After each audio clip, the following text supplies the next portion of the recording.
아버지, 제발 저를 살려주세요. 10살짜리 아이가 울면서 매달렸습니다.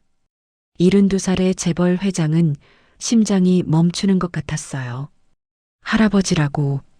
이 아이가 왜 자신을 할아버지라고 부르는 걸까요? 이야기는 한 달 전으로 거슬러 올라갑니다. 비 오는 밤, 청담동 H타워 로비에 정체불명의 아이가 나타났어요. 온몸이 젖은 채 떨고 있었습니다. 저 사람들이 계속 따라와요. 유리문 밖, 검은 옷의 남자 둘이 어둠 속에서 노려보고 있었어요. 그때 아이 주머니에서 오르골 하나가 떨어졌습니다. 멜로디가 흘러나왔어요. 태진의 얼굴이 굳어졌습니다. 그 멜로디, 죽은 아들이 어릴 때 듣던 곡이었거든요. 도대체 이 아이는 누구일까요? 왜 죽은 아들의 오르골을 가지고 있는 걸까요? 그리고 누가 왜 이 아이를 쫓고 있는 걸까요? 사연 시작 전에 구독과 좋아요 부탁드립니다. 그날 밤 72살의 노인은 눈물을 흘렸습니다. 세상 누구도 모르게 홀로. 도대체 그에게 무슨 일이 있었던 걸까요? 청담동 H타워. 서울 한복판에 우뚝 솟은 72층짜리 건물이었습니다. 밤이면 수천 개의 불빛이 반짝이는 이 도시에서도 단연 눈에 띄는 랜드마크였죠. 그 꼭대기 펜트하우스에는 대한민국 손꼽히는 재벌 회장이 살고 있었습니다. 윤태진, 나이 72. 수천억의 자산과 수백 명의 직원을 거느린 사람이었어요. 사람들은 그를 성공한 기업인이라 불렀고 부러움의 대상으로 여겼습니다. 하지만 이 밤 그는 그저 늙고 지친 아버지일 뿐이었죠. 빗줄기가 유리벽을 타고 흘러내리고 있었습니다. 불 꺼진 거실에서 태진은 창가에 홀로 서 있었어요. 서울의 야경이 화려하게 빛나고 있었지만 그의 눈에는 아무것도 들어오지 않았죠. 마치 색을 잃은 흑백 사진처럼 모든 것이 무의미하게 느껴졌습니다. 벽에 걸린 액자 하나, 30살을 채 넘기지 못하고 세상을 떠난 아들의 사진이었어요. 서준. 태진은 그 앞에서 발걸음을 멈췄습니다. 사진 속 아들은 환하게 웃고 있었어요. 대학 졸업식 날 찍은 사진이었죠. 학사모를 쓴 서준이 카메라를 향해 손을 흔들고 있었습니다. 그때만 해도 앞날이 창창할 줄 알았어요. 하지만 태진의 기억 속 마지막 서준은 웃지 않았습니다. 차갑게 굳은 얼굴로 문을 닫고 나가던 뒷모습만 선명했죠. 그날 무슨 말을 주고받았는지 매일 밤 되새겨봐도 끝내 기억나지 않았어요.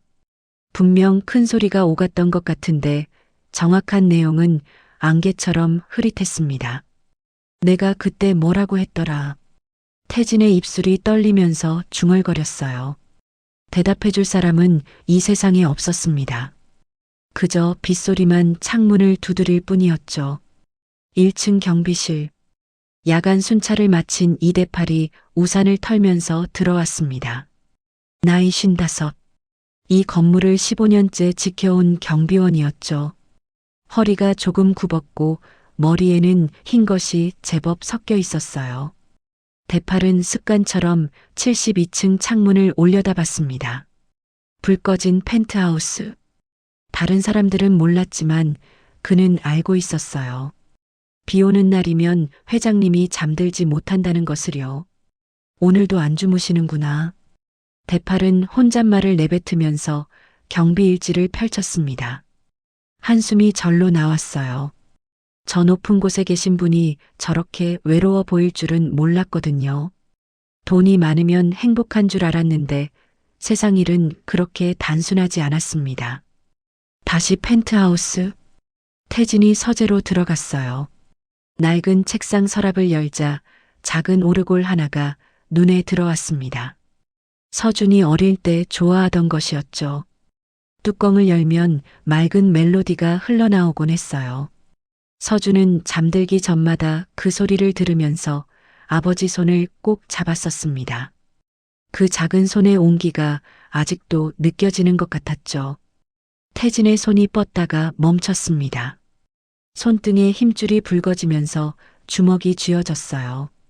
오르골을 만지면 다시 무너질 것 같았습니다. 그는 오르골을 꺼내지 않았어요. 서랍을 닫고 다시 창가로 돌아섰죠. 유리창에 비친 자신의 얼굴이 낯설었습니다. 깊게 패인 주름과 흰 머리카락. 언제 이렇게 늙었는지 모르겠어요.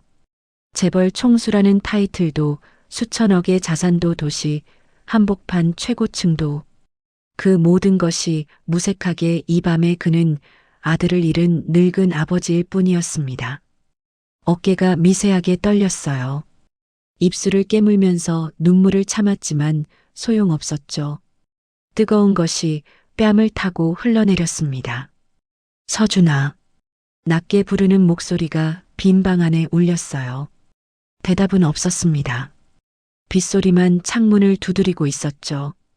경비실에서 대파리 모니터를 확인하다가 고개를 갸웃거렸습니다. 타워 앞 빗속에서 작은 그림자가 서성이고 있었어요. 저게 뭐지? 화면을 확대해 봤습니다. 아이였어요. 10살쯤 되어 보이는 소년이 비를 맞으면서 건물 앞에 서 있었죠. 온몸이 흠뻑 젖어 있었고 고개를 숙인 채 움직이지 않았습니다. 대팔은 자리에서 벌떡 일어났어요. 이 시간에 아이가 왜 저기 있는 거지? 우산을 집어들면서 유리문 쪽으로 다가갔습니다.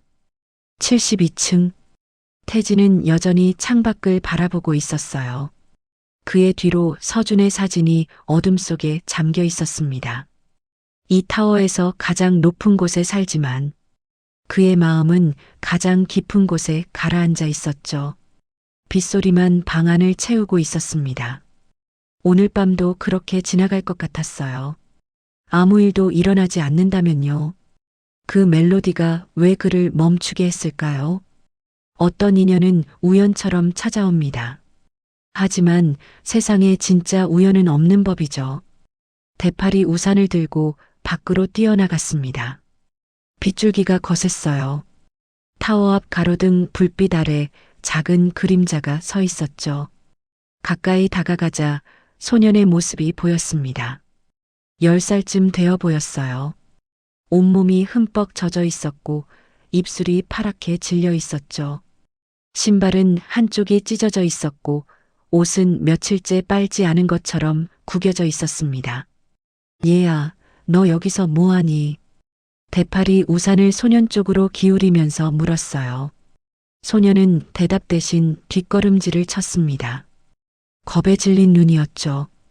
그때 소년의 시선이 어딘가를 향했어요. 대팔도 따라서 고개를 돌렸습니다. 로비 유리문 너머길 건너편에 검은 모자를 쓴 남자 둘이 서 있었어요. 어둠 속에서 이쪽을 뚫어지게 바라보고 있었죠. 아저씨, 저 사람들이 계속 따라와요. 소년의 목소리가 떨리고 있었습니다. 대팔은 직감적으로 소년의 손을 잡았어요. 작고 차가운 손이었죠. 일단 안으로 들어가자. 대팔이 소년을 로비 안으로 데려왔습니다. 자동문이 닫히자 소년은 그제야 숨을 내쉬었어요. 하지만 여전히 몸이 떨리고 있었죠. 대팔이 72층으로 전화를 걸었습니다. 몇 번의 신호음 끝에 태진이 받았어요. 회장님, 로비에 좀 내려와 보셔야 할 것 같습니다. 5분 뒤 엘리베이터 문이 열리면서 태진이 나타났습니다. 오랜만에 보는 회장의 외출이었어요. 직원들도 이 시간에 회장님이 내려오시는 건 처음 본다면서 수군거렸죠. 태진이 로비로 걸어왔습니다. 대팔 옆에 웅크리고 있는 소년이 눈에 들어왔어요. 젖은 머리카락 사이로 보이는 창백한 얼굴. 고개를 숙인 채 바닥만 바라보고 있었죠. 이 아이가 누구야? 태진의 목소리는 낮고 차분했습니다. 대팔이 상황을 설명했어요. 밖에서 비를 맞고 서 있었다는 것, 누군가에게 쫓기고 있는 것 같다는 것. 태진이 소년 앞에 섰습니다. 소년은 여전히 고개를 들지 않았어요. 이름이 뭐니? 잠시 침묵이 흘렀습니다. 소년이 작은 목소리로 대답했어요. 민호요. 몇 살이지? 10살이요. 태진은 아이를 내려다봤습니다. 왜인지 모르게 시선을 뗄 수가 없었어요. 낯선 아이인데 어딘가 익숙한 느낌이 들었죠. 그때였습니다. 민호가 몸을 움직이자 주머니에서 무언가가 바닥으로 떨어졌어요. 작은 오르골이었습니다. 떨어지면서 뚜껑이 열렸고 멜로디가 흘러나왔죠. 맑고 서글픈 음색이 로비 전체에 퍼졌습니다. 태진의 얼굴이 굳어졌어요. 심장이 멈추는 것 같았습니다. 그 멜로디, 서준이 어릴 때 매일 밤 틀어놓던 곡이었어요. 아까 서재 서랍에서 봤던 바로 그 오르골의 멜로디와 똑같았죠. 이거 어디서 났니? 태진의 목소리가 갈라졌습니다. 민호가 고개를 들었어요. 처음으로 두 사람의 눈이 마주쳤죠. 몰라요. 원래 제 거였어요. 민호의 대답은 단순했습니다. 하지만 태진에게는 천둥 같은 말이었어요. 서준의 오르골과 똑같은 물건이 왜 이 아이에게 있는 거지? 우연이라고 하기에는 너무 기이했습니다. 대팔이 유리문 밖을 가리켰어요. 회장님, 저것 좀 보세요. 검은 모자의 남자 둘이 여전히 길 건너편에 서 있었습니다. 로비 안을 뚫어지게 바라보고 있었죠. 대팔이 경찰에 신고하겠다고 소리치자 남자들은 서로 눈짓을 주고받았어요. 그리고 천천히 어둠 속으로 사라졌습니다. 태진은 바닥에 떨어진 오르골을 집어들었어요. 손이 미세하게 떨리고 있었습니다. 뚜껑을 닫자 멜로디가 멈췄죠. 이 아이 일단 위로 데려가. 태진의 말에 대팔이 고개를 끄덕였습니다. 민호는 여전히 불안한 얼굴이었지만 저항하지 않았어요. 엘리베이터가 올라가는 동안 태진은 오르골을 바라봤습니다. 서준과 이 아이 사이에 무슨 연결고리가 있는 걸까? 아니, 연결고리가 있기는 한 걸까? 머릿속이 복잡하게 얽혀갔어요. 72층에 도착했습니다. 펜트하우스 문이 열리자 민호가 주위를 두리번거렸어요. 난생 처음 보는 화려한 공간이었겠죠. 하지만 태진의 눈에는 그런 게 들어오지 않았습니다. 그저 오르골만 바라보고 있었어요. 서준아, 내가 남긴 게 이것뿐이 아니었던 거니. 밖에서는 여전히 비가 내리고 있었습니다. 창밖으로 서울의 불빛이 흐릿하게 번져 보였어요. 태진은 창가에 서서 잠든 민호를 바라봤습니다. 소파에 누운 아이의 얼굴이 평온해 보였어요. 젖은 옷은 갈아입혔고 이마에 손을 대보니 열은 없었죠. 낯선 아이였습니다. 하지만 외면할 수 없었어요. 어쩌면 이건 우연이 아닐지도 모릅니다. 잃어버린 것을 되찾는 데는 시간이 필요하니까요. 그는 아직 몰랐습니다. 이 밤이 모든 것의 시작이라는 것을요. 누군가를 지킨다는 건 그만큼의 짐을 지겠다는 뜻입니다. 태진은 아직 그 무게를 몰랐어요. 새벽 2시 경찰이 타워에 도착했습니다. 대팔의 신고를 받고 출동한 것이었죠. 순찰차 불빛이 로비 유리창에 붉게 비쳤어요. 경찰관 2명이 로비로 들어왔습니다. 태진이 그들을 맞이했어요. 민호는 소파 구석에 웅크린 채 눈을 감고 있었죠. 잠이 든 건지 무서워서 눈을 감은 건지 알 수 없었습니다. 신고 내용대로라면 아이가 누군가에게 쫓기고 있었다는 거죠. 경찰관이 수첩을 펼치면서 물었어요. 대팔이 고개를 끄덕였습니다. 네, 검은 모자 쓴 남자 둘이 계속 건물 앞에 서 있었어요. 지금은요. 신고한다고 하니까 사라졌습니다. 경찰관이 민호 쪽으로 다가갔어요. 민호의 어깨를 가볍게 흔들자 아이가 눈을 떴습니다. 겁먹은 눈이었죠. 얘야, 저 사람들이 왜 너를 따라다니는지 알아? 민호가 고개를 저었어요. 몰라요. 진짜 몰라요. 부모님은 어디 계시니? 없어요. 없다니 돌아가셨어.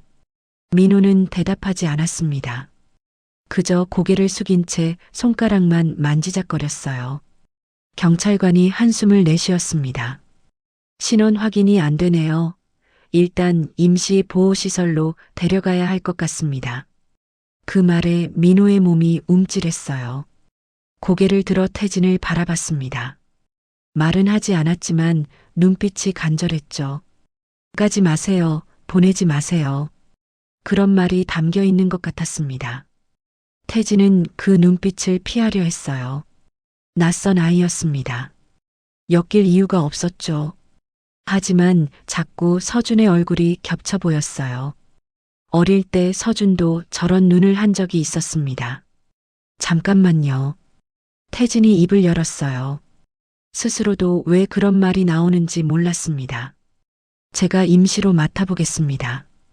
경찰관이 고개를 갸웃거렸어요. 친척분이십니까? 아닙니다. 하지만 이 시간에 애를 시설로 보내기는 그렇잖아요.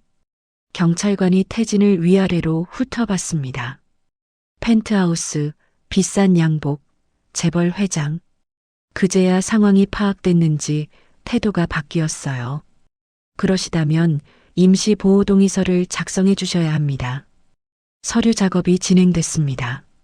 태진이 펜을 들고 서명하는 동안 민호는 계속 그를 바라보고 있었어요. 처음으로 누군가가 자기 편이 되어준 것이었죠. 경찰이 돌아간 뒤 대팔이 민호에게 따뜻한 우유를 가져다 줬습니다. 민호는 두 손으로 컵을 감싸쥐면서 조금씩 마셨어요. 대팔이 태진에게 다가와 조용히 말했습니다. 회장님, 저의 얼굴 어딘가 익숙하지 않으세요? 태진은 대답하지 않았어요. 하지만 그도 느꼈습니다. 민호의 눈매가 고개를 숙이는 버릇이, 말할 때 입술을 깨무는 모습이 누군가를 닮아 있었죠. 서준. 아들의 이름이 머릿속을 스쳤습니다. 하지만 그건 말도 안 되는 생각이었어요. 서준은 결혼도 하지 않았고 아이도 없었으니까요. 대팔 씨, 오늘 일은 아무한테도 말하지 마. 네, 알겠습니다. 태진이 서재로 들어갔어요. 책상 위에 아까 민호가 떨어뜨린 오르골이 놓여 있었습니다. 뚜껑을 열어봤어요. 멜로디가 다시 흘러나왔습니다. 그 소리를 듣자 가슴이 먹먹해졌어요. 서준이 7살 때 생일 선물로 사줬던 오르골. 똑같은 곡이었습니다. 세상에 같은 오르골이 2개 있을 리 없었어요. 뚜껑 안쪽을 자세히 들여다봤습니다. 희미한 글씨가 새겨져 있었어요. 하지만 너무 달아서 읽을 수가 없었죠. 손가락으로 문질러 봤지만 소용없었습니다. 서준아, 이게 대체 뭔 거니? 태진의 목소리가 떨렸어요.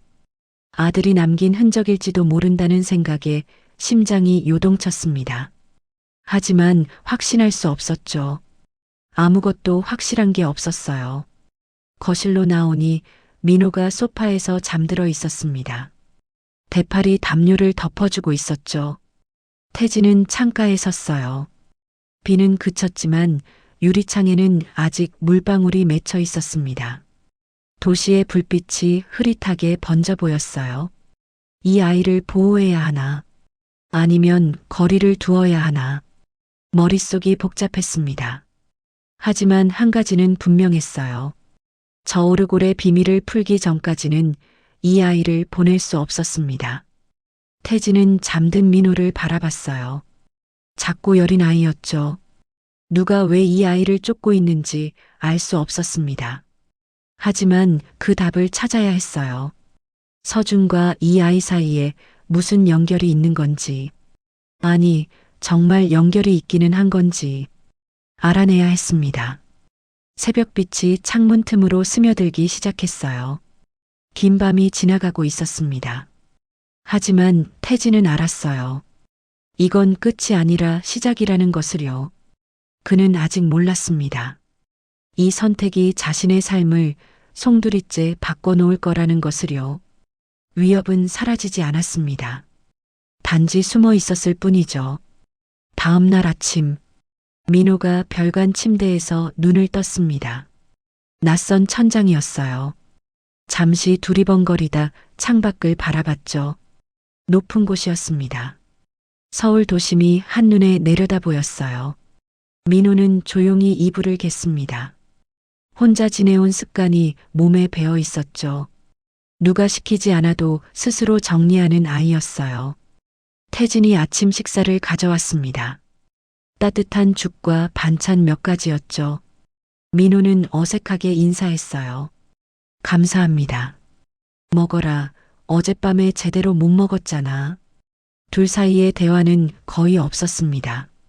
태진은 아이를 관찰했어요.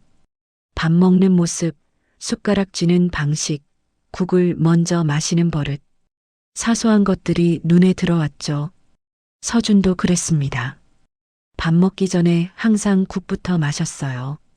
우연의 일치겠지만 가슴 한구석이 서늘해졌습니다. 오후, 대팔이 급하게 뛰어왔어요. 손에 태블릿을 들고 있었습니다. 회장님, 이것 좀 보셔야 할 것 같습니다. 대팔이 화면을 보여줬어요. 어젯밤 녹화된 CCTV 영상이었습니다. 새벽 4시쯤 타워 앞에서 움직임이 포착됐죠.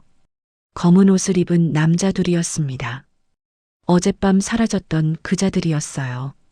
로비 유리문 앞에 서서 안을 들여다보고 있었죠. 얼굴은 모자와 마스크로 완전히 가려져 있었습니다. 이 새끼들이 아직도 얼쩡거려요. 대팔의 목소리에 분노가 섞여 있었습니다. 태진의 표정이 굳어졌어요. 영상 속 남자들은 약 15분간 건물 주변을 서성였습니다. 마치 내부 구조를 파악하려는 것처럼 이리저리 둘러봤죠. 그러다 새벽 4시 20분쯤 어둠 속으로 사라졌어요. 경찰에 추가 신고했습니다만 뚜렷한 범죄 행위가 없어서 수사가 어렵다네요. 대팔이 한숨을 내쉬었어요. 태진은 영상을 다시 돌려봤습니다. 남자들의 움직임이 예사롭지 않았어요. 분명히 누군가를 찾고 있었죠. 민호였습니다. 저자들이 찾는 건 분명 민호였어요. 태진이 별관으로 갔습니다. 민호는 창가에 서서 밖을 내다보고 있었어요. 태진이 다가가자 아이가 고개를 돌렸죠. 아저씨, 저 사람들 또 왔어요. 민호의 목소리가 떨리고 있었습니다. 태진이 창밖을 봤어요. 건물 맞은편 카페 앞에 검은 옷의 남자가 서 있었습니다. 멀리서 이쪽을 바라보고 있었죠. 저 사람이 누군지 아니? 민호가 고개를 저었어요. 몰라요. 진짜 몰라요. 근데 자꾸 나타나요. 아이의 눈에 공포가 어려 있었습니다. 손이 떨리고 있었어요. 태진은 커튼을 쳤습니다. 걱정 마라. 여기서는 아무도 널 건드리지 못해. 태진의 목소리는 단호했어요.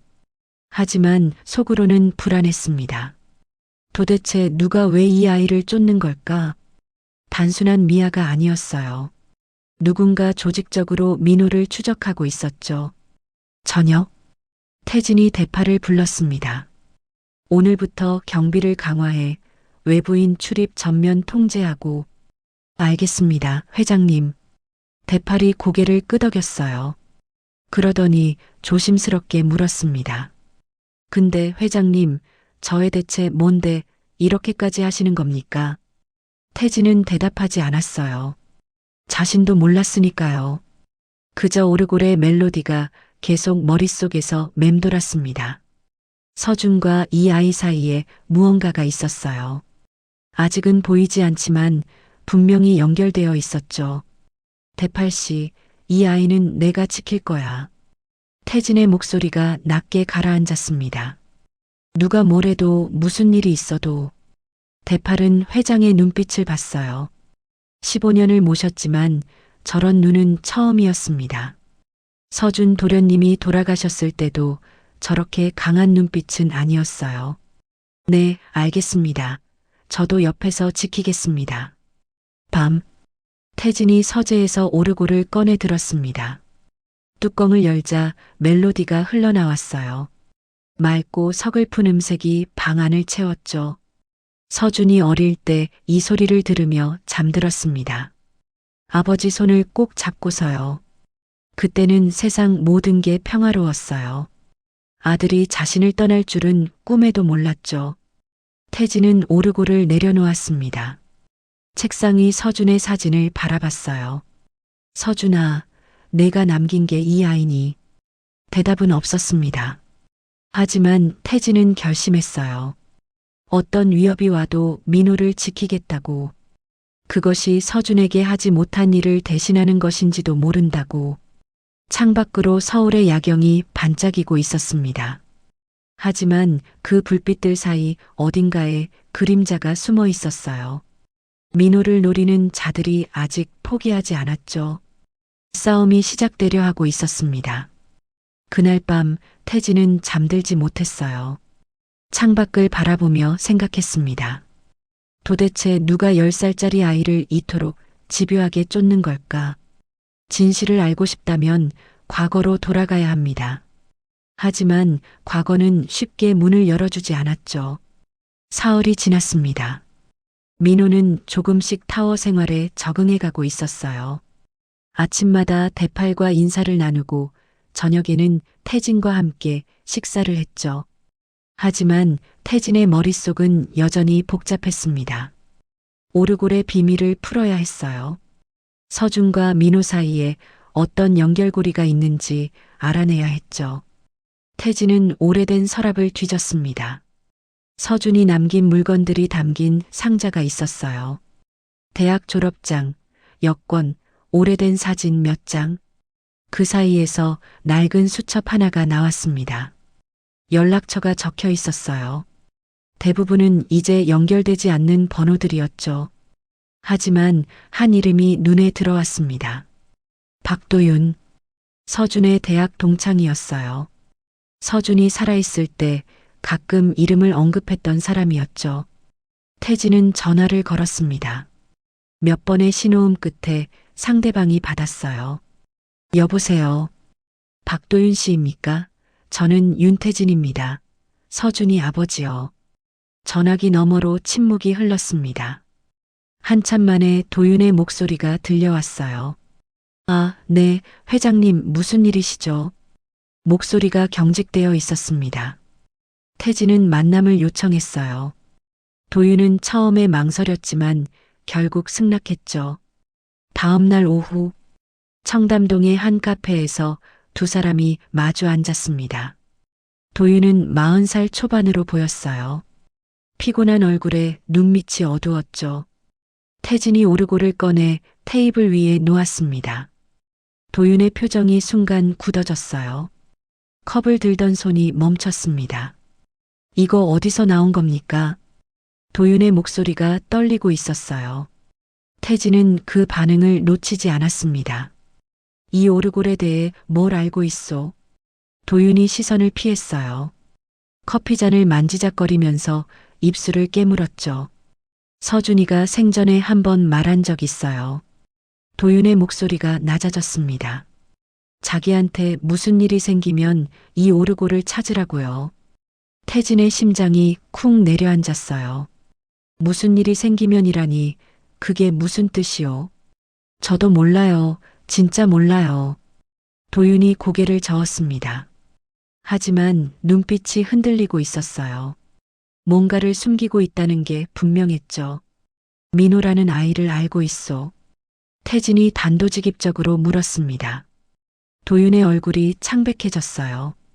손등에 땀이 맺혔죠. 민호요, 그 이름은 처음 듣는데요. 거짓말이었습니다.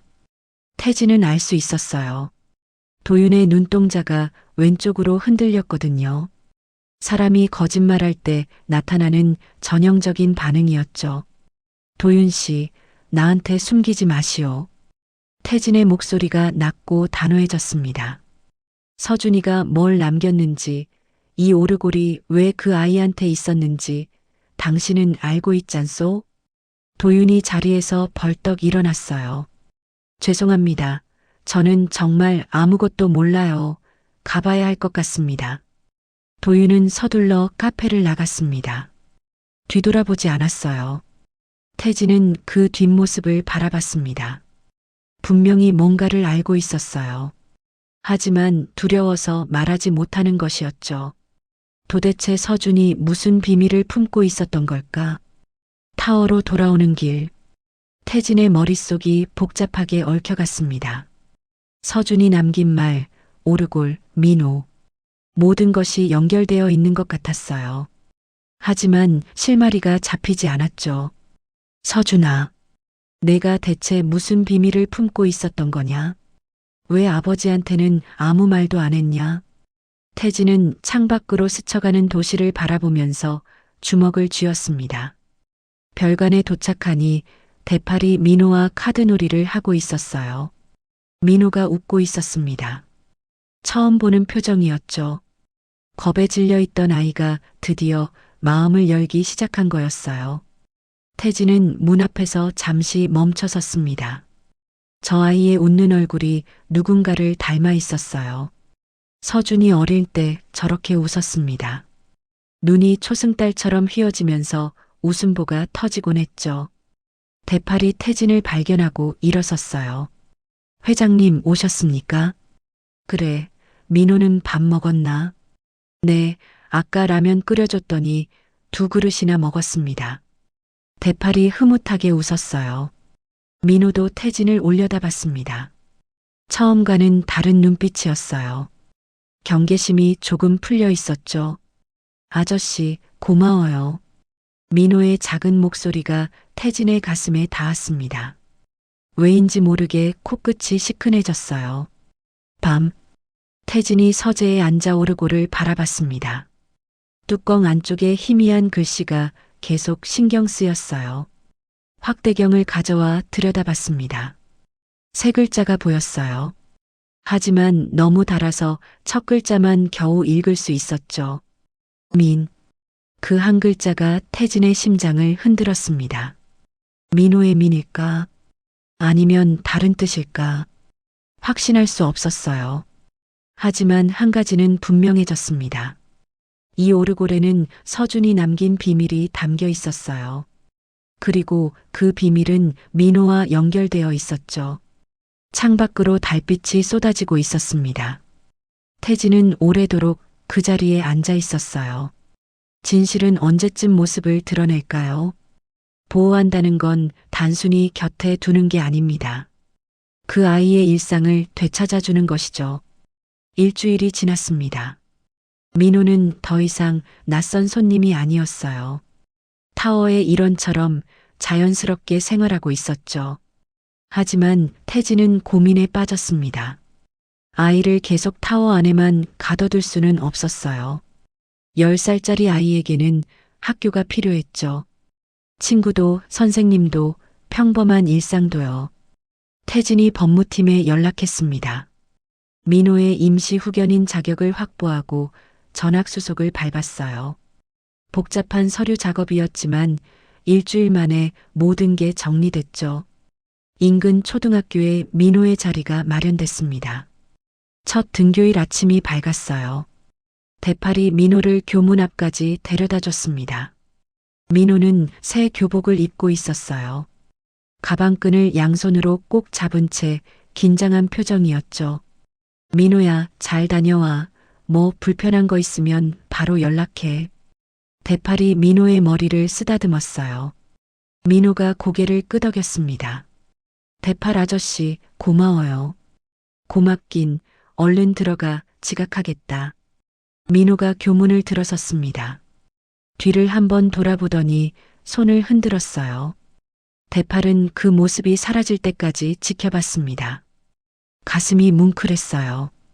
불과 일주일 전만 해도 비에 젖어 떨던 아이였거든요. 이제 학교에 가는 평범한 아이가 됐죠. 수업이 시작됐습니다. 민호는 4학년 2반에 배정됐어요. 담임 선생님이 민호를 반 아이들에게 소개했죠. 새로 전학 온 친구야. 이름은 윤민호. 다들 잘 지내렴. 아이들의 시선이 민호에게 쏠렸습니다. 민호는 어색하게 인사했어요. 안녕하세요. 잘 부탁드려요. 목소리가 작았습니다.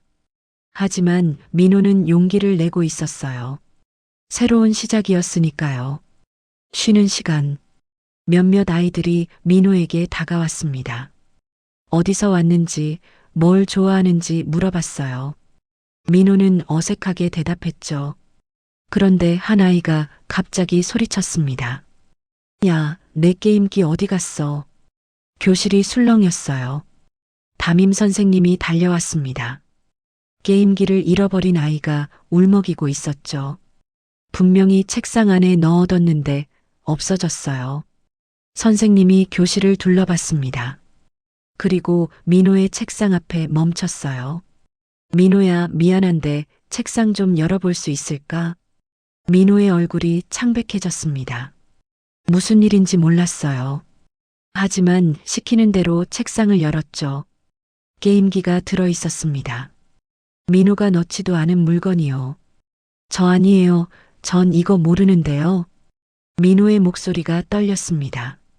하지만 아이들의 시선은 차가웠어요. 전학 온 첫날부터 도둑질이야. 누군가 속삭였습니다. 민호의 눈에 눈물이 고였어요. 오후, 학교에서 태진에게 연락이 왔습니다. 태진이 직접 학교로 향했어요. 교감실에서 상황을 들었습니다. 아이가 도둑질을 했다는 건가요?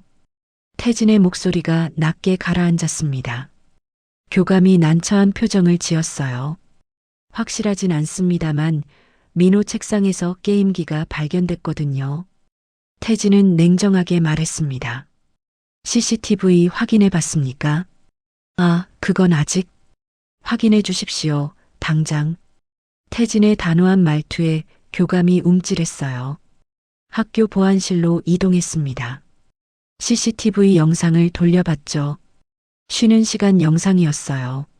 민호가 운동장에 나간 사이 누군가가 교실로 들어왔습니다. 헬멧을 쓴 사람이었어요. 얼굴은 전혀 보이지 않았죠. 그 사람이 민호 책상 쪽으로 손을 뻗는 장면이 흐릿하게 잡혔습니다. 이거 보십시오. 누가 일부러 넣은 겁니다. 태진이 화면을 가리켰어요. 교감의 얼굴이 굳어졌습니다. 이런 외부인이 들어온 건가요? 학교 보안이 이 모양입니까? 태진의 목소리가 날카로워졌어요. 10살짜리 애한테 도둑 누명을 씌워놓고 확인도 안 하고요. 교감이 고개를 숙였습니다. 죄송합니다. 바로 조사하겠습니다. 민호가 복도에서 기다리고 있었습니다. 고개를 푹 숙인 채 벽에 기대 있었어요. 태진이 다가가자 민호가 올려다봤습니다. 눈가가 빨갛게 부어 있었죠. 아저씨, 저 진짜 안 그랬어요. 민호의 목소리가 떨리고 있었습니다. 태진은 무릎을 꿇고 아이와 눈높이를 맞췄어요. 알아. 내가 안 그런 거 알아. 민호의 어깨를 가볍게 두드렸습니다. 누가 일부러 그런 거야. 걱정 마. 민호의 눈에서 눈물이 흘러내렸어요. 처음으로 누군가가 자기 말을 믿어준 거였죠. 태진은 아이의 등을 토닥였습니다. 가슴이 먹먹했어요. 이 아이를 노리는 자들이 학교까지 손을 뻗은 거였습니다. 단순한 협박이 아니었어요. 민호를 사회적으로 고립시키려는 계획이었죠. 학교 앞에서 대팔이 기다리고 있었습니다. 민호 손을 잡고 나오는 태진을 보면서 뭔가 낌새를 챘어요. 회장님, 무슨 일 있었습니까? 태진이 상황을 설명했습니다. 대팔의 얼굴이 불그락푸르락해졌어요. 이 나쁜 놈들이 애한테까지 손을 대. 대팔이 교문 쪽을 노려봤습니다. 괜히 지나가는 사람에게 한마디 하려다 태진에게 제지당했죠. 여기서 난리 피우면 민호만 힘들어져. 태진의 말에 대팔이 주먹을 꽉 쥐었습니다. 차에 올라탔어요. 민호가 창밖을 바라보고 있었습니다. 첫 등교는 그렇게 끝이 났죠. 밤, 태진이 서재에서 생각에 잠겼습니다. 학교까지 침투한 자들, 헬멧으로 얼굴을 가린 자, 분명히 같은 패거리였어요. 이건 단순한 미아 추적이 아니었습니다. 누군가 민호를 조직적으로 압박하고 있었어요. 도대체 왜? 10살짜리 아이에게 무슨 가치가 있길래? 태진은 창밖을 바라봤습니다. 서울의 불빛이 반짝이고 있었어요. 하지만 그 빛 아래 어둠이 숨어 있었죠. 싸움이 본격적으로 시작됐습니다. 그는 알지 못했어요. 적이 생각보다 가까이 있다는 것을. 마음을 여는 데는 거창한 말이 필요 없습니다. 작은 행동 하나면 충분하죠. 학교 사건 이후 며칠이 지났습니다. 민호는 당분간 등교를 쉬기로 했어요. 태진이 내린 결정이었죠. 아이의 안전이 먼저였으니까요. 민호는 별관에서 조용히 지냈습니다. 대팔이 가져다주는 학습지로 공부하고 책도 읽었어요. 처음에는 심심해할 줄 알았는데 의외로 잘 적응했죠. 혼자 지내는데 익숙한 아이였습니다. 어느 날 저녁, 태진이 별관으로 민호를 보러 갔어요. 문을 열자 민호가 바닥에 앉아 뭔가를 그리고 있었습니다. 스케치북에 색연필로 열심히 그림을 그리고 있었죠. 뭘 그리고 있니? 태진이 물었어요. 민호가 고개를 들었습니다. 건물이요, 저 큰 건물. 민호가 스케치북을 보여줬어요. H타워를 그린 그림이었습니다. 서툴지만 정성이 느껴지는 그림이었죠. 창문 하나하나를 꼼꼼히 그려 넣었어요. 여기가 좋아. 민호가 작은 목소리로 말했습니다. 처음으로 무섭지 않은 곳이에요. 태진의 가슴이 뭉클해졌어요. 이 아이가 그동안 얼마나 불안하게 살아왔는지 느껴졌습니다. 쫓기고 숨고 두려워하면서요. 여기서 계속 있어도 돼. 태진의 말에 민호가 고개를 들었어요. 눈이 반짝였습니다. 진짜요. 그래, 진짜. 민호의 얼굴에 미소가 번졌어요. 처음 보는 환한 웃음이었죠. 태진은 그 웃음을 보면서 서준을 떠올렸습니다. 서준도 어릴 때 저렇게 웃었어요. 눈이 초승달처럼 휘어지면서요. 다음 날 오후, 대팔이 편의점에서 과자를 한가득 사왔습니다. 민호가 좋아하는 것들로 골랐죠. 민호야, 이거 먹어. 맛있는 거야. 민호가 과자 봉지를 받아들었어요. 그러더니 잠시 생각하는 표정을 지었습니다. 과자 봉지를 2개로 나눴어요. 대팔 아저씨도 드세요. 아이고, 됐어. 그건 내 거야. 아니에요. 같이 먹어야 맛있어요. 대팔이 웃으면서 과자를 받았습니다. 둘이 나란히 앉아 과자를 먹었어요. 대팔은 민호를 흐뭇하게 바라봤습니다. 민호야, 너 참 착하다. 아저씨가 더 착해요. 민호가 수줍게 웃었어요. 대팔의 눈가가 촉촉해졌습니다. 저녁 시간, 태진이 식당으로 내려왔어요. 테이블에 민호와 대팔이 앉아 있었습니다. 민호가 태진을 보더니 자리에서 일어났어요. 손에 과자 봉지를 들고 있었습니다. 아저씨도 드세요. 민호가 과자를 내밀었어요. 태진은 잠시 멈칫했습니다. 이 작은 손이 건네는 과자 한 봉지. 별것 아닌 것 같지만 마음이 담겨 있었죠. 고맙다. 태진이 과자를 받았어요. 민호가 환하게 웃었습니다. 그 순간 태진의 머릿속에 오래된 기억이 스쳤어요. 서준이 7살 때였습니다. 회사 일로 늦게 들어온 아버지에게 과자를 내밀었죠. 아빠, 이거 맛있어요. 같이 먹어요. 그때 자신은 뭐라고 했던가. 피곤하니까 나중에 먹자고 했던 것 같아요. 서준의 실망한 표정이 떠올랐습니다. 태진은 과자 봉지를 열었어요. 하나를 꺼내 입에 넣었습니다. 달콤한 맛이 퍼졌죠. 맛있네. 민호가 기뻐했어요. 대팔도 옆에서 웃고 있었습니다. 세 사람이 함께 과자를 나눠 먹었어요. 작은 식탁이었지만 오랜만에 따뜻한 온기가 느껴졌습니다. 밤, 태진이 서재에서 법률팀장에게 전화를 걸었습니다. 민호의 신원 확인이 필요해. 방법을 찾아봐. 전화기 너머로 법률팀장의 목소리가 들려왔어요. 회장님, 합법적인 절차가 좀 까다롭습니다. 오르골이 분실물로 등록될 수 있나? 네, 가능합니다. 그럼 분실물 반환 과정에서 친족 관계 확인이 필요하다고 해. 잠시 침묵이 흘렀어요. 법률팀장이 이해했다는 듯 대답했습니다. 알겠습니다. 그 방향으로 진행하겠습니다. 태진은 전화를 끊었어요. 책상 위 오르골을 바라봤습니다. 이 방법이라면 합법적으로 확인할 수 있었죠. 민호와 서준 사이에 정말 연결고리가 있는지요. 결과가 두려웠습니다. 하지만 알아야 했어요. 진실이 무엇이든 마주해야 했죠. 창밖으로 달이 떠오르고 있었습니다. 태진은 오래도록 그 자리에 앉아 있었어요. 민호가 건넨 과자의 단맛이 아직 입안에 남아 있었습니다. 서준에게 받지 못한 것을 이 아이에게 받고 있었어요. 그게 우연인지 운명인지 알 수 없었죠. 하지만 한 가지는 확실했습니다. 이 아이를 지켜야 한다는 것. 무슨 일이 있어도요. 며칠 뒤 민호가 건강검진을 받았습니다. 태진은 아이에게 말하지 않았어요. 그저 건강을 확인하는 거라고만 했죠. 결과는 일주일 뒤에 나올 예정이었습니다. 그 일주일이 태진에게는 1년처럼 길게 느껴졌어요. 작은 손이 건넨 과자 한 봉지. 그것이 모든 것을 바꿔놓을 줄은 아무도 몰랐습니다. 행복은 가끔 가짜일 때가 있습니다.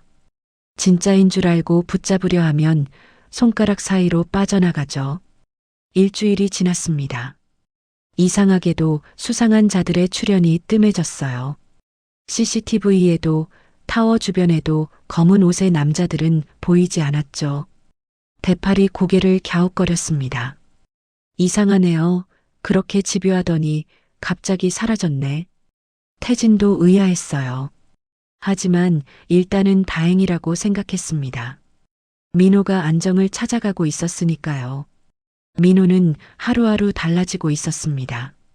처음 왔을 때의 겁먹은 표정은 사라졌어요. 웃는 횟수가 늘었고 말수도 많아졌죠. 아침마다 대팔과 함께 건물을 산책했습니다. 대팔이 건물 구석구석을 설명해 줬어요. 여기가 지하 주차장이고 저기가 비상계단이야. 대팔 아저씨는 이 건물을 다 알아요. 그럼 15년을 지켰는데 대팔이 자랑스럽게 웃었습니다. 민호도 따라 웃었어요. 둘은 어느새 친구처럼 가까워져 있었죠. 저녁 시간. 세 사람이 식탁에 둘러앉아 저녁을 먹었습니다. 태진이 준비한 갈비찜이었어요. 민호가 맛있게 먹는 모습을 태진은 가만히 바라봤습니다. 아저씨, 이거 진짜 맛있어요. 민호가 입가에 양념을 묻힌 채 말했어요. 태진이 냅킨을 건네줬습니다. 천천히 먹어라. 급하게 먹으면 체한다. 민호가 고개를 끄덕이면서 천천히 씹었어요. 태진은 그 모습을 보면서 서준을 떠올렸습니다. 서준도 갈비찜을 좋아했어요. 어릴 때는 입가에 양념을 잔뜩 묻히면서 먹곤 했죠. 그때 자신은 뭐라고 했던가. 지저분하게 먹지 말라고 핀잔을 줬던 것 같아요. 지금 생각하면 그게 왜 그렇게 중요했는지 모르겠습니다. 아이가 맛있게 먹는 게 제일 중요한 건데요. 태진은 조용히 민호를 바라봤어요.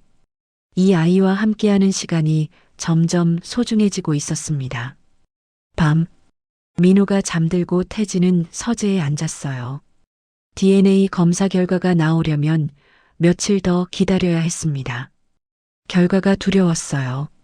민호가 정말 서준과 연결되어 있다면 어떻게 해야 할까? 아니라면 또 어떻게 해야 할까? 어느 쪽이든 마음이 편치 않았죠. 하지만 한 가지는 확실했습니다. 결과가 어떻든 이 아이를 버리지 않겠다는 것. 이미 마음이 정해져 있었어요. 창밖으로 서울의 야경이 반짝이고 있었습니다. 태진은 오랜만에 마음이 평온해지는 걸 느꼈어요. 민호가 오기 전에는 상상도 못했던 감정이었죠. 다음 날 오후, 민호와 대팔이 로비에서 카드놀이를 하고 있었습니다. 민호가 연속으로 이기고 있었어요. 아저씨 또 졌어요. 야, 이거 분명히 뭔가 이상해. 너 속임수 쓰는 거 아니야? 아니에요. 아저씨가 너무 쉽게 내는 거예요. 민호가 깔깔 웃었습니다. 대팔이 억울한 표정을 지었지만 속으로는 기뻐하고 있었어요. 아이가 저렇게 웃는 모습이 좋았거든요. 태진이 그 모습을 멀리서 바라보고 있었습니다. 입가에 미소가 떠올랐어요.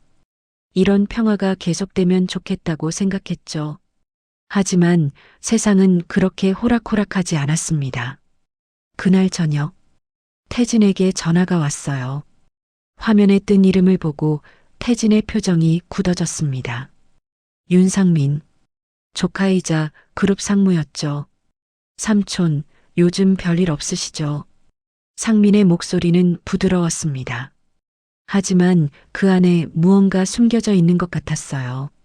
갑자기 웬 전화냐? 아, 그냥요. 요즘 삼촌 댁에 손님이 오셨다던데 무슨 일인가 해서요. 태진의 심장이 쿵 내려앉았습니다. 상민이 민호의 존재를 알고 있었어요. 어떻게 알았는지는 모르지만 분명히 알고 있었죠. 내가 신경 쓸 일이 아니다. 삼촌, 혹시 모르니까 조심하세요. 요즘 세상이 험하잖아요. 말은 걱정하는 것 같았지만 어딘가 위협적으로 들렸습니다. 태진은 전화를 끊었어요. 손이 미세하게 떨리고 있었습니다. 상민, 그 녀석이 무슨 생각을 하고 있는 걸까? 태진은 창밖을 바라봤어요. 서울의 불빛이 예전과 같이 반짝이고 있었지만 이제는 다르게 보였습니다. 저 불빛들 사이에 적이 숨어 있었어요. 평화는 가짜였습니다. 폭풍 전의 고요에 불과했죠. 그날 밤, 태진은 잠들지 못했어요. 민호의 방문을 살짝 열어봤습니다. 아이는 평화롭게 잠들어 있었죠. 서준의 어린 시절과 똑같은 잠버릇이었어요. 이불을 발로 차고 팔을 벌리고 자는 모습. 태진은 이불을 다시 덮어주고 조용히 문을 닫았습니다. 이 아이를 지켜야 했어요. 무슨 일이 있어도요. 상민이 무슨 짓을 하려는 건지 알아내야 했습니다. 평온한 시간은 끝나가고 있었습니다. 그리고 태진은 아직 몰랐어요. 적이 생각보다 훨씬 가까이 있다는 것을. 적은 멀리 있지 않았습니다. 바로 옆에서 숨을 죽이고 있었죠. 며칠 뒤, 대팔이 급하게 태진을 찾아왔습니다. 얼굴이 불그락푸르락해져 있었어요. 회장님, 이것 좀 보셔야 합니다. 대팔이 태블릿을 내밀었어요. 온라인 뉴스 기사였습니다. 제목이 눈에 들어왔어요. 윤태진 회장, 정체불명 아이와 동거설. 기사에는 타워 앞에서 찍힌 사진이 실려 있었습니다. 민호와 함께 걷는 태진의 모습이었죠. 이 새끼들이 어디서 이런 걸 찍어간 거야. 대팔이 분노를 참지 못하고 소리쳤어요. 태진의 표정이 굳어졌습니다. 기사 내용은 악의적이었어요. 고령의 재벌 회장이 정체불명의 아이를 데리고 산다. 무슨 의도인지 의심스럽다. 그런 식의 논조였죠. 태진은 기사를 끝까지 읽었습니다. 손등에 힘줄이 붉어지면서 주먹이 쥐어졌어요. 이게 누구 짓인지 알겠군. 태진의 목소리가 낮게 가라앉았습니다. 오후, 태진이 그룹 본사로 향했습니다. 오랜만에 출근이었어요. 직원들이 놀란 표정으로 인사했죠. 회장실에 도착하자마자 보안팀장을 불렀습니다. 이 기사 출처 추적해. 누가 사진을 흘렸는지 알아내. 알겠습니다. 보안팀장이 나가고 태진은 창밖을 바라봤어요. 서울 도심이 한눈에 내려다 보였습니다. 이 도시 어딘가에 적이 숨어 있었어요. 문이 열리면서 누군가 들어왔습니다. 고개를 돌리자 윤상민이 서 있었어요. 48살의 조카, 그룹 상무이자 경영권을 노리는 자였죠. 삼촌, 기사 보셨죠? 걱정돼서 왔습니다. 상민의 목소리는 부드러웠습니다. 하지만 눈빛은 차가웠어요. 태진은 그 눈을 똑바로 바라봤습니다. 내가 걱정할 일 아니다. 그래도요, 이런 기사가 나오면 그룹 이미지에도 안 좋잖아요. 상민이 한 발짝 다가왔어요. 삼촌, 그 아이 대체 누굽니까? 갑자기 데려와서 같이 사시고. 태진은 대답하지 않았습니다. 상민의 눈빛이 날카로워졌어요. 혹시 서준 형 관련된 아이입니까? 그 말에 태진의 심장이 쿵 내려앉았습니다. 상민이 알고 있었어요. 아니, 의심하고 있었죠. 내가 신경 쓸 일 아니라고 했다. 삼촌, 저도 이 그룹의 일원입니다. 알 권리가 있어요. 상민의 목소리가 높아졌습니다. 태진이 자리에서 일어났어요. 천천히 상민 앞으로 다가갔죠. 상민아, 딱 한 번만 말한다. 태진의 눈빛이 서늘하게 변했습니다.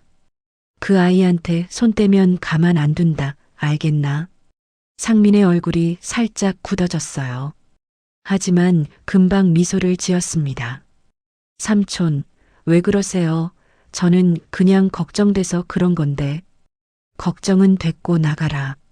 상민이 고개를 숙이고 나갔습니다. 문이 닫히자 태진은 깊은 한숨을 내쉬었어요. 상민. 그 녀석이 무슨 짓을 꾸미고 있는지 알아내야 했습니다. 저녁, 보안팀장이 보고를 가져왔어요. 회장님, 기사 사진 출처를 추적했습니다. 어디냐? 내부입니다. 타워 보안 인력 중 한 명이 찍어서 넘긴 걸로 보입니다. 태진의 표정이 차갑게 굳어졌습니다. 내부에 스파이가 있었어요. 누군가 상민에게 정보를 흘리고 있었죠. 누군지 밝혀내. 네, 알겠습니다. 보안팀장이 나가고 태진은 창밖을 바라봤습니다. 해가 지고 있었어요. 서울의 불빛이 하나둘 켜지기 시작했죠. 믿었던 사람 중에 배신자가 있었습니다. 가까운 곳에서 적이 움직이고 있었어요. 타워로 돌아오니 대팔이 기다리고 있었습니다. 회장님, 저쪽 언론사에서 계속 전화가 옵니다. 다 무시해. 태진이 엘리베이터에 올라탔어요. 72층으로 올라가면서 생각에 잠겼습니다. 상민은 경영권을 노리고 있었어요. 태진에게 후계자가 없으니 자신이 다음 회장이 될 거라 생각했겠죠. 그런데 민호가 나타났습니다. 서준과 연결된 아이가요. 만약 민호가 정말 서준의 아이라면 상민에게는 가장 큰 위협이 되는 거였어요. 그래서 저렇게 기를 쓰고 방해하는 거군. 태진의 입에서 중얼거림이 새어나왔습니다. 모든 게 맞아떨어지고 있었어요. 추격자들, 학교 사건, 언론 공격. 전부 상민의 짓이었을 가능성이 높았죠. 펜트하우스에 도착했습니다. 민호가 거실에서 책을 읽고 있었어요. 태진을 보자 환하게 웃었습니다. 아저씨, 오늘 늦으셨네요. 응, 일이 좀 있었어. 태진이 민호 옆에 앉았어요. 아이의 얼굴을 바라봤습니다. 서준을 닮은 눈매. 웃을 때 휘어지는 눈. 이 아이를 지켜야 했습니다. 무슨 일이 있어도요. 민호야. 네. 뭐가 되든 내가 널 지켜줄게, 알겠지. 민호가 고개를 끄덕였어요. 작은 손이 태진의 손을 잡았습니다. 따뜻한 온기가 전해졌죠. 태진은 그 손을 꼭 쥐었어요. 싸움이 시작됐습니다. 이제 물러설 곳은 없었죠. 창밖으로 달이 떠오르고 있었습니다. 태진은 결심했어요. 상민이 무슨 짓을 하든 끝까지 맞서겠다고. 진짜 싸움은 이제부터였습니다. 적은 한 발짝씩 다가오고 있었습니다. 숨 쉴 틈을 주지 않으면서요. 다음 날 아침, 언론 공격이 거세졌습니다. 어제 기사 하나였던 것이 오늘은 수십 개로 불어났어요. 윤태진 회장의 미스터리한 동거인, 재벌가의 숨겨진 비밀, 그룹 경영권의 변화오나, 기사마다 자극적인 제목이 붙어 있었습니다. 태진의 전화기가 쉴 새 없이 울렸어요. 이사진, 주주들, 언론사, 모두가 해명을 요구했죠. 태진은 전화기를 무음으로 돌렸습니다. 지금은 해명할 때가 아니었어요. 먼저 내부의 적을 처리해야 했죠. 오후, 보안팀장이 보고서를 들고 왔습니다. 회장님, 스파이를 찾았습니다. 누구냐? 야간 보안팀 소속 김철수입니다. 상무님 쪽에서 돈을 받고 정보를 넘긴 것으로 확인됐습니다. 태진의 눈빛이 차가워졌어요. 내부에 심어둔 스파이. 상민은 처음부터 계획적으로 움직이고 있었습니다. 해고 처리하고 법적 조치 준비해. 네, 알겠습니다. 보안팀장이 나가려다 멈칫했어요. 회장님, 한 가지 더 있습니다. 뭔데? 상무님이 이사회 소집을 요청했습니다. 회장님의 건강과 판단력에 문제가 있다는 이유로요. 태진의 손이 주먹으로 쥐어졌습니다. 상민이 본격적으로 칼을 빼든 거였어요. 회장직에서 끌어내리려는 속셈이었죠. 이사회 일정이 언제냐? 사흘 뒤입니다. 사흘. 시간이 촉박했습니다. 그 안에 반격의 근거를 마련해야 했어요. 타워로 돌아오는 길. 태진의 머릿속이 복잡하게 돌아갔습니다. 상민은 모든 걸 준비해두고 있었어요. 언론 공격, 내부 스파이, 이사회 소집. 치밀한 계획이었죠. 하지만 태진도 만만하지 않았습니다. 수십 년을 이 자리에서 버텨온 사람이었어요. 쉽게 무너질 생각은 없었죠. 저녁, 펜트하우스에 도착하자 이상한 기운이 느껴졌습니다. 평소와 다르게 조용했어요. 민호의 목소리가 들리지 않았죠. 민호야. 태진이 부르자 대팔이 급히 다가왔습니다. 얼굴이 창백했어요. 회장님, 민호가 방에서 안 나오려고 합니다. 왜? 아까 인터넷에서 기사를 봤나 봐요. 태진의 심장이 철렁 내려앉았습니다. 급히 민호의 방으로 갔어요. 문이 잠겨 있었죠. 민호야, 문 열어. 대답이 없었습니다. 태진이 다시 불렀어요. 민호야, 아저씨야, 문 좀 열어줘. 한참 만에 잠금 소리가 났습니다. 문이 살짝 열렸어요. 민호의 빨갛게 부은 눈이 보였죠. 아저씨, 저 때문에 그런 거죠. 민호의 목소리가 떨리고 있었습니다. 태진은 문을 열고 방 안으로 들어갔어요. 민호가 침대 구석에 웅크리고 있었죠. 기사에서 봤어요. 저 때문에 아저씨가 욕먹는다고. 민호의 눈에서 눈물이 흘러내렸습니다. 저 없으면 아저씨 힘들지 않을 텐데. 태진은 민호 앞에 무릎을 꿇었어요. 아이의 어깨를 잡았습니다. 민호야, 그런 생각하지 마. 하지만 아무것도 없어. 태진의 목소리가 단호했어요. 내가 없으면 내가 더 힘들어, 알겠니? 민호가 태진을 올려다봤습니다. 눈물이 볼을 타고 흘러내렸어요. 아저씨는 왜 저한테 이렇게 잘해줘요? 태진은 잠시 말을 잃었습니다. 왜냐고요? 자신도 정확히 몰랐어요. 그저 이 아이를 보면 서준이 떠올랐고 마음이 움직였죠. 그냥 내가 소중하니까. 민호가 태진의 품으로 파고들었습니다. 작은 어깨가 떨리고 있었어요. 태진은 아이를 꼭 안아줬습니다. 밤, 민호가 잠든 뒤 태진은 서재로 갔어요. 대팔이 따라왔습니다. 회장님, 상무가 본격적으로 움직이는 것 같습니다. 알아. 어떻게 하실 겁니까? 태진이 창밖을 바라봤어요. 서울의 야경이 반짝이고 있었습니다. 이사회까지 사흘이야. 그 전에 증거를 찾아야 해. 증거요. 상민이가 이 모든 일의 배우라는 증거 말이야. 대팔의 눈빛이 날카로워졌습니다. 제가 도울 일이 있으면 말씀하세요. 태진이 고개를 끄덕였어요. 15년을 함께한 사람이었습니다. 믿을 수 있는 몇 안 되는 사람이었죠. 고맙다, 대팔 씨. 별 말씀을요. 저도 민호 그 녀석 걱정됩니다. 대팔이 쓸쓸하게 웃었어요. 태진도 미소를 지었습니다. 적어도 혼자가 아니었어요. 자정이 넘었습니다. 태진은 여전히 서재에 앉아 있었어요. 책상 위에 오르골이 놓여 있었습니다. 서준아, 내가 남긴 이 비밀이 뭔지 곧 알게 되겠지. DNA 검사 결과가 며칠 안에 나올 거야. 그게 나오면 모든 게 달라질 거다. 태진은 오르골을 바라보면서 중얼거렸어요. 결과가 두려웠지만 피할 수 없었습니다. 진실을 마주해야 했어요. 창밖으로 새벽빛이 스며들기 시작했습니다. 긴 밤이 지나가고 있었어요. 하지만 가장 어두운 밤은 아직 오지 않았습니다. 가장 어두운 밤이 찾아왔습니다. 빛이 보이지 않는 순간이었죠. 이틀 뒤 DNA 검사 결과가 도착했습니다. 태진은 떨리는 손으로 봉투를 열었어요. 결과지를 펼쳤습니다. 글자들이 눈에 들어왔어요. 검사 대상자 간 혈연관계 일치.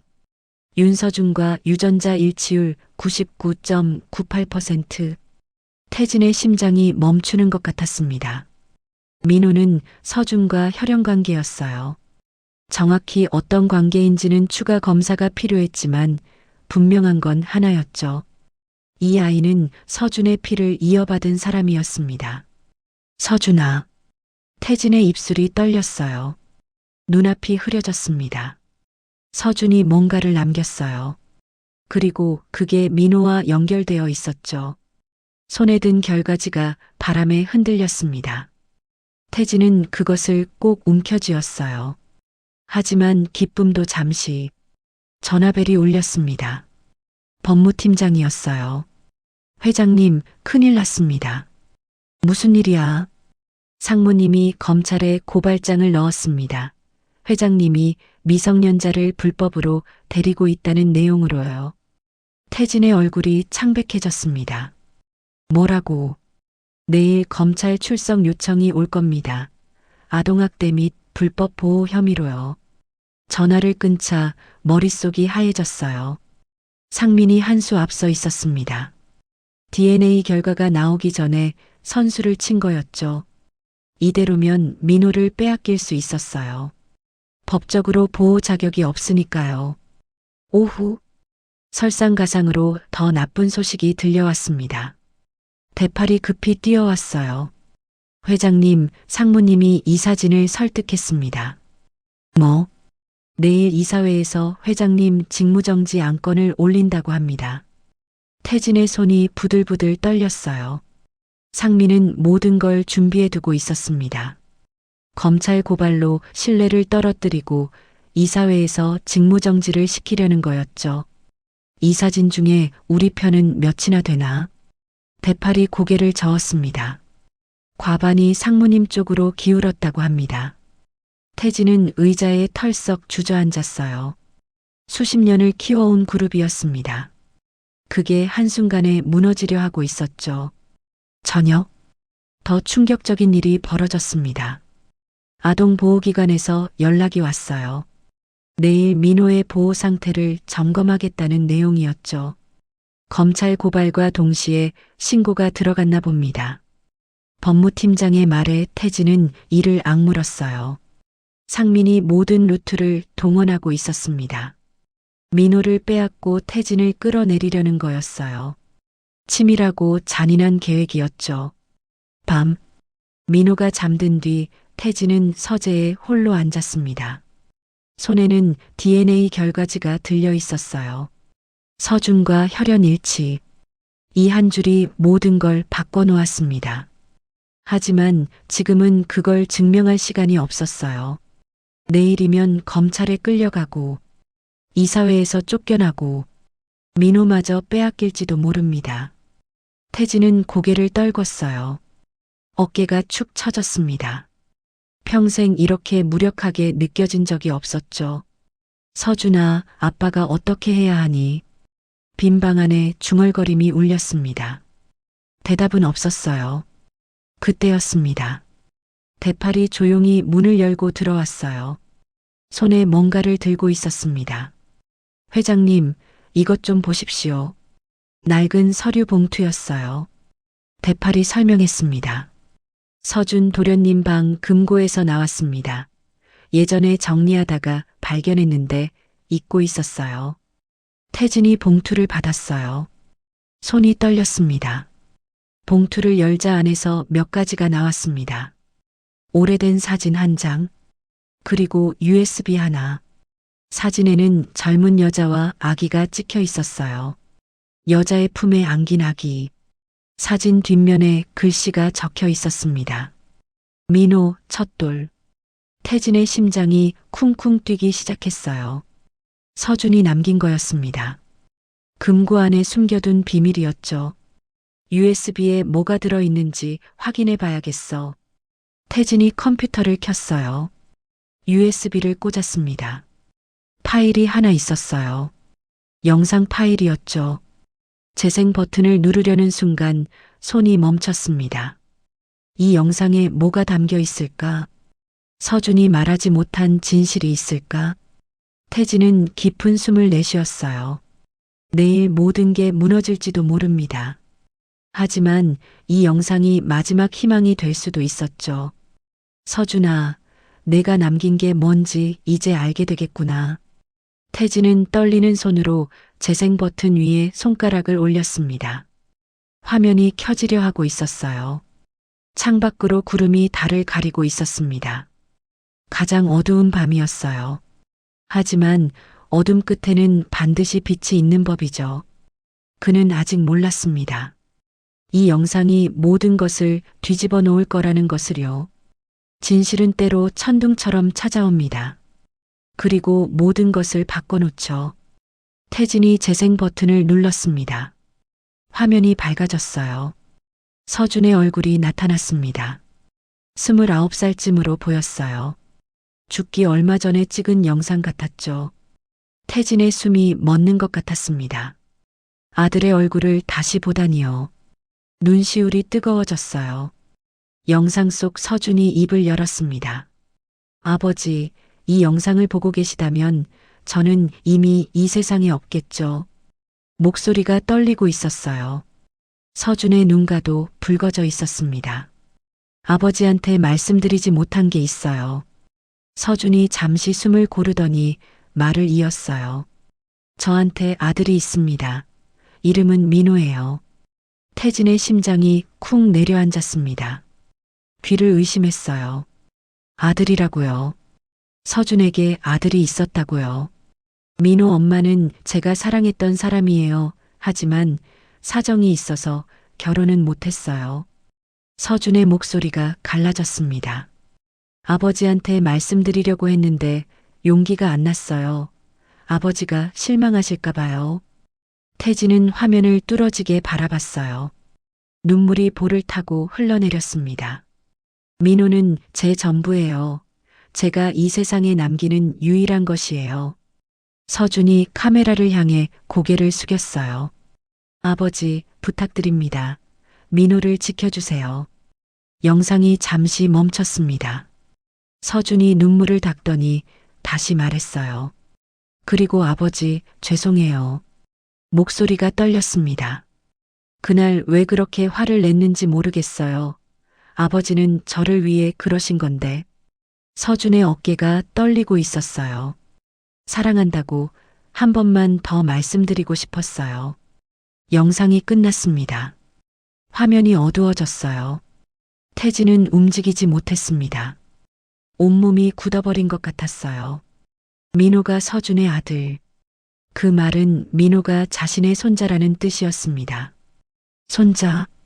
태진의 입에서 떨리는 목소리가 새어나왔어요. 내 손자였어. 눈물이 멈추지 않았습니다. 가슴이 찢어지는 것 같았어요. 서준이 아들을 남겨두고 갔습니다. 그것도 아버지한테 말 한마디 못하고요. 얼마나 외로웠을까? 얼마나 힘들었을까? 서준아, 왜 말 안 했니? 태진이 화면을 향해 울부짖었어요. 아빠한테 왜 말 안 했냐고. 빈 방 안에 통곡이 울렸습니다. 대팔이 문 앞에서 고개를 숙이고 있었어요. 그도 눈물을 훔치고 있었죠. 한참을 울었습니다. 태진은 의자에 기대앉아 숨을 골랐어요. 모든 게 이해됐습니다.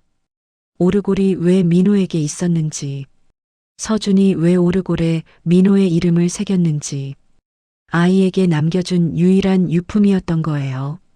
내가 몰라봤어. 태진이 중얼거렸습니다. 내 손자를 내가 몰라봤어. 가슴이 무너져 내리는 것 같았어요. 처음 민호를 봤을 때 왜 그렇게 마음이 끌렸는지 알 것 같았습니다. 피는 속일 수 없는 거였죠. 대팔이 조용히 다가왔어요. 회장님, 괜찮으십니까? 태진이 고개를 들었습니다. 눈이 빨갛게 충혈되어 있었어요. 대팔 씨, 민호가 내 손자야. 네, 들었습니다. 대팔도 눈물을 글썽이고 있었어요. 서준 도련님이 그런 사정이 있었는지 몰랐습니다. 태진이 자리에서 일어났어요. 비틀거렸지만 곧 중심을 잡았습니다. 이제 알았어. 상민이가 왜 그렇게 민호를 없애려 했는지. 대팔의 눈빛이 날카로워졌어요. 민호가 서준 도련님의 아들이면. 그래, 내 직계 후손이야. 상민이한테는 가장 큰 위협이지. 태진의 목소리가 낮게 가라앉았습니다. 그 녀석이 처음부터 알고 있었던 거야. 그래서 민호를 쫓아다녔고 모든 퍼즐이 맞춰졌어요. 추격자들, 학교 사건, 언론 공격. 전부 상민의 짓이었습니다. 태진이 민호의 방으로 갔어요. 아이는 깊이 잠들어 있었습니다. 평화로운 얼굴이었죠. 태진은 침대 옆에 무릎을 꿇었어요. 민호의 얼굴을 바라봤습니다. 서준을 닮은 눈매. 웃을 때 휘어지는 눈. 민호야. 태진이 작은 목소리로 불렀어요. 내가 내 손자였구나. 눈물이 다시 흘러내렸습니다. 태진은 민호의 이마에 살짝 입을 맞췄어요. 할아버지가 지켜줄게. 이제는 내가 지킬게. 민호가 잠결에 몸을 뒤척였어요. 입꼬리가 살짝 올라갔습니다. 꿈속에서 뭔가 좋은 걸 보고 있는 것 같았죠. 태진이 일어섰습니다. 눈물을 닦았어요. 눈빛이 달라져 있었습니다. 슬픔은 분노로 바뀌고 있었어요. 내 손자를 해치려 한 자, 내 아들의 유일한 흔적을 없애려 한 자, 용서할 수 없었습니다. 상민아, 내가 누구한테 손을 댔는지 알려주마. 태진의 목소리가 차갑게 가라앉았어요. 싸움은 이제부터였습니다. 창밖으로 새벽빛이 스며들고 있었습니다. 가장 어두운 밤이 지나가고 있었어요. 이제 반격할 시간이었습니다. 무너질 것 같았던 그 순간, 예상치 못한 곳에서 빛이 들어왔습니다. 새벽 5시, 태진은 잠을 자지 못했어요. 서재에서 USB 영상을 몇 번이고 다시 봤습니다. 서준의 얼굴, 서준의 목소리, 그리고 민호를 지켜달라는 부탁. 눈물은 이미 마른 뒤였어요. 이제는 냉정하게 생각해야 했습니다. 이사회까지 몇 시간 남지 않았거든요. 아침 7시, 대팔이 급히 서재로 뛰어왔습니다. 손에 녹음기를 들고 있었어요. 얼굴이 상기되어 있었죠. 회장님, 이것 좀 들어보십시오. 뭔데? 어젯밤에 상무님 비서가 통화하는 걸 우연히 들었습니다. 대팔이 녹음기를 재생했어요. 지직거리는 소리 사이로 목소리가 들렸습니다. 네, 상무님, 내일 이사회 준비 다 됐습니다. 상민 비서의 목소리였어요. 이어서 상민의 목소리가 들렸습니다. 검찰 쪽은 예정대로 출석 요청 나갑니다. 타이밍 맞춰서요. 좋아. 아동보호기관 쪽도 압박 계속해. 네, 그 애만 빼내면 나머지는 쉽습니다. 그래, 저 늙은이 끌어내리고 그 애도 처리해야 내가 편해. 녹음이 끝났습니다. 태진의 눈빛이 차갑게 빛났어요. 저 늙은이라, 그래, 그렇게 생각했구나. 목소리가 낮게 가라앉았습니다. 상민이 직접 말한 거였어요. 태진을 끌어내리고 민호를 처리하겠다고. 대팔씨, 이거 어디서 녹음한 거야? 1층 화물 엘리베이터 앞이요. 비서가 거기서 통화하길래 슬쩍 녹음했습니다. 대팔이 머리를 극적였어요. 도청이 불법인 건 아는데 그냥 넘어갈 수가 없어서요. 태진이 대팔의 어깨를 잡았습니다. 잘했어. 정말 잘했어. 대팔의 눈이 반짝였어요. 15년을 모신 회장님이 이렇게 칭찬해 준 건 처음이었죠. 오전 9시 태진이 법무팀장을 불렀습니다. 녹음 파일을 들려줬어요. 이걸로 상민이를 잡을 수 있나? 법무팀장이 신중하게 대답했습니다. 도청 녹음이라 법적 증거로는 약합니다. 하지만 이사회에서 공개하면 분위기를 뒤집을 수는 있어요. 그거면 됐어. 태진이 고개를 끄덕였어요. 그리고 DNA 검사 결과도 준비해. 민호가 내 손자라는 걸 공식 확인할 거야. 법무팀장이 눈을 크게 떴습니다. 손자요, 그게 사실입니까? 서준이가 남긴 영상이 있어. 민호는 서준이 아들이야. 법무팀장의 표정이 굳어졌어요. 상황의 심각성을 깨달은 거였죠. 알겠습니다. 서류 준비하겠습니다. 오전 11시, 이사회까지 2시간 남았습니다. 태진은 펜트하우스로 올라갔어요. 민호가 거실에서 그림을 그리고 있었습니다. 태진이 다가가자 민호가 올려다봤어요. 아저씨, 어디 가세요? 태진은 민호 앞에 무릎을 꿇었어요. 아이의 손을 잡았습니다. 민호야, 할아버지가 잠깐 일 보고 올게. 민호가 눈을 크게 떴습니다. 할아버지요. 태진이 미소를 지었어요. 눈가가 촉촉해졌습니다. 그래, 나 내 할아버지야. 내 아빠 서준이가 내 아들이거든. 민호의 눈에 눈물이 고였어요. 입술이 떨렸습니다. 아빠가 할아버지한테 가라고 했어요. 힘들면 그 건물로 가라고. 태진의 심장이 쿵 내려앉았습니다. 서준이 민호에게 그렇게 말해뒀던 거였어요. 아들이 마지막까지 아버지를 믿었던 거였죠. 서준이가 그랬구나. 태진이 민호를 꼭 안아줬어요. 작은 몸이 품 안에서 떨리고 있었습니다. 할아버지가 다 지켜줄게. 이제 아무도 널 못 건드려. 민호가 고개를 끄덕였어요. 태진의 품에 얼굴을 묻었습니다. 오후 12시, 태진이 타워를 나섰습니다. 대팔이 차 문을 열어줬어요. 회장님, 잘 되실 겁니다. 고마워, 대팔씨. 태진이 차에 올라탔어요. 창밖으로 H타워가 보였습니다. 72층 꼭대기에서 민호가 손을 흔들고 있었어요. 작은 손이 햇빛에 반짝였죠. 태진도 손을 흔들었습니다. 그리고 눈을 감았어요. 서준아, 오늘 내 아들을 지켜줄게. 내가 지키지 못한 거 아빠가 대신할게. 차가 출발했습니다. 본사를 향해서요. 오후 1시, 이사회가 열리는 회의실 앞에 도착했습니다. 안에서 웅성거리는 소리가 들렸어요. 태진은 깊은 숨을 내쉬었습니다. 주머니 안에 녹음기와 USB가 들어 있었어요. 진실을 밝힐 증거들이었죠. 문 앞에서 상민과 마주쳤습니다. 상민이 여유로운 미소를 지었어요. 삼촌, 오셨네요. 오늘 마지막이 될 수도 있으니 좋은 하루 보내세요. 태진이 상민을 똑바로 바라봤습니다.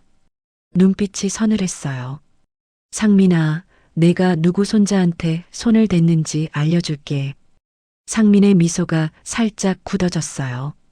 하지만 금방 웃음을 되찾았습니다. 무슨 말씀인지 모르겠네요. 곧 알게 될 거다. 태진이 회의실 문을 열었습니다. 이사들의 시선이 일제히 쏠렸어요. 반격이 시작됐습니다. 운명의 이사회가 열렸습니다. 모든 것이 결정될 순간이었죠. 거짓은 오래가지 못합니다. 진실 앞에서 무너지게 되어 있죠. 회의실 안, 이사 12명이 긴 테이블에 앉아 있었습니다. 분위기가 무거웠어요. 상민이 자리에서 일어났습니다. 여유로운 표정이었죠. 오늘 안건은 윤태진 회장의 직무정지입니다. 최근 언론 보도와 검찰 고발 건으로 그룹 이미지에 심각한 타격이 있었습니다. 이사들이 고개를 끄덕였어요. 상민이 준비한 자료가 돌아갔습니다. 회장님의 건강과 판단력에도 문제가 있어 보입니다. 정체불명의 아이를 데려와 같이 사시는 것부터가 정체불명이 아니야. 태진이 입을 열었습니다. 회의실이 조용해졌어요. 그 아이는 내 손자다. 웅성거림이 퍼졌습니다. 이사들이 서로 얼굴을 쳐다봤어요. 상민의 미소가 살짝 굳어졌죠. 손자요, 서준 형은 결혼도 안 하셨잖아요. 결혼은 안 했지만 아들을 남겼어. 태진이 USB를 꺼냈습니다. 서준이가 직접 남긴 영상이야. 여기 증거가 있어. 회의실에 설치된 스크린이 켜졌어요. 서준의 얼굴이 나타났습니다. 이사들의 눈이 커졌죠. 영상 속 서준이 말했어요. 저한테 아들이 있습니다. 이름은 민호예요. 회의실이 술렁였습니다. 상민의 얼굴이 창백해졌어요. 영상이 끝나자 태진이 DNA 검사 결과를 꺼냈습니다. 유전자 일치율 99.98%. 민호는 서준의 친아들이야. 내 직계 손자지. 이사들 사이에서 탄식이 흘러나왔어요. 상황이 완전히 뒤집히고 있었습니다. 상민이 애써 웃음을 지었어요. 그래도 검찰 고발건은 어떻게 하실 겁니까? 아동학대 혐의가. 그것도 내가 꾸민 거잖아. 태진의 목소리가 차가웠습니다. 증거가 있어. 들어봐라. 녹음기를 재생했어요. 상민과 비서의 통화 내용이 흘러나왔습니다. 저 늙은이 끌어내리고 그 애도 처리해야 내가 편해. 회의실이 얼어붙었습니다. 이사들의 시선이 상민에게 쏠렸어요. 상민의 얼굴이 새빨갛게 달아올랐습니다. 이건 조작입니다. 조작이 아니야. 태진이 자리에서 일어났어요. 천천히 상민 쪽으로 걸어갔습니다. 내가 민호를 쫓아다녔지. 학교에 사람을 보내 누명을 씌웠지. 언론에 기사를 흘렸지.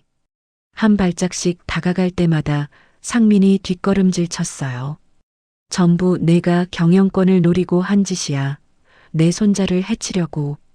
태진의 눈빛이 서늘하게 빛났습니다. 상민아, 내가 누구한테 손을 댄 건지 알아? 상민이 테이블에 등이 부딪혔어요. 더 이상 물러설 곳이 없었죠. 내 아들이 목숨 바쳐 지키려 한 아이야. 태진의 목소리가 떨렸습니다. 서준이가 마지막까지 걱정한 아이라고. 회의실이 숨죽여 지켜보고 있었어요. 상민의 입술이 파르르 떨렸습니다. 그때 태진이 USB를 다시 재생했어요. 영상 끝부분이었습니다. 서준의 목소리가 흘러나왔죠. 아버지, 죄송해요. 사랑한다고 한 번만 더 말씀드리고 싶었어요. 회의실이 고요해졌습니다. 몇몇 이사들이 고개를 숙였어요. 태진의 눈에서 눈물이 흘러내렸습니다. 하지만 목소리는 단단했어요. 내 아들이 남긴 유일한 혈육이야. 그걸 내가 없애려고 했어. 상민이 무릎을 꿇었습니다. 더 이상 버틸 수 없었어요. 삼촌, 제가 잘못했습니다. 잘못은 법정에서 말해. 태진이 차갑게 내려다봤어요. 배임, 명예훼손, 아동학대 교사, 전부 책임져야 할 거다. 상민의 얼굴이 흙빛으로 변했습니다. 이사들 중 누구도 그를 두둔하지 않았어요. 수석 이사가 자리에서 일어났습니다. 직무정지 안건을 철회하겠습니다. 오히려 윤상민 상무의 해임을 동의하시는 분. 손이 일제히 올라갔어요. 만장일치였습니다. 상민이 고개를 떨궜어요. 경호원들이 다가와 그를 데려갔습니다. 회의실 문이 닫히자 상민의 모습이 사라졌죠. 끝이었습니다.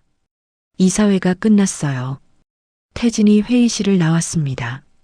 복도 창문으로 햇살이 쏟아지고 있었어요. 전화가 울렸습니다. 대팔이었어요. 회장님, 어떻게 됐습니까? 이겼어. 전화기 너머로 대팔의 환호성이 들렸습니다. 민호한테 전해줘. 이제 걱정 안 해도 된다고. 네, 알겠습니다.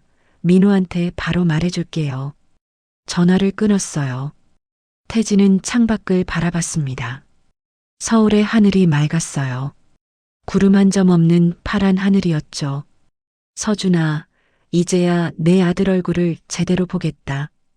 태진이 조용히 중얼거렸습니다. 눈물이 볼을 타고 흘러내렸어요.